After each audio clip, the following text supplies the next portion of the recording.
আগামী বছরের ফেব্রুয়ারি মাসের প্রথমার্ধে জাতীয় সংসদ নির্বাচনের ভোট গ্রহণের জন্য সরকার সংকল্পবদ্ধ বলে জানিয়েছেন আইন উপদেষ্টা ডক্টর আসিফ নজরুল। সোমবার রাজধানীর তেজগাঁওয়ে প্রধান উপদেষ্টার কার্যালয়ে সংবাদ সম্মেলনে তিনি একথা জানিয়েছেন।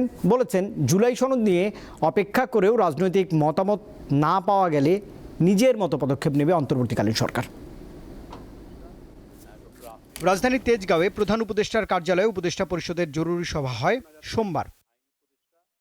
পরে আইন উপদেষ্টা সংবাদ সম্মেলন করে সাফ জানিয়েছেন, ফেব্রুয়ারির প্রথমার্ধে নির্বাচন করতে সংকল্পবদ্ধ সরকার। 2026 সালের ফেব্রুয়ারির প্রথমার্ধে আগামী সংসদ নির্বাচন অনুষ্ঠানের বিষয়ে সরকারের সংকল্প পুনর্ব্যক্ত করা হয়। তিনি বলেন, জুলাই সনদ নিয়ে জরুরি ভিত্তিতে চূড়ান্ত সিদ্ধান্ত নেওয়া প্রয়োজন। সরকার চায় রাজনৈতিক দলগুলো নিজেরা আলোচনা করে জুলাই সনদ নিয়ে ঐক্যবদ্ধ হয়ে সিদ্ধান্ত দেবে, না হলে সরকার নিজের মতোই সিদ্ধান্তে যাবে। যারা ফ্যাসিবাদ বিরোধী রাজনৈতিক দলগুলো আছে, ওনারা 15 বছর নিজেরা আলোচনা করে বহু গুরুত্বপূর্ণ সিদ্ধান্ত নিয়েছেন।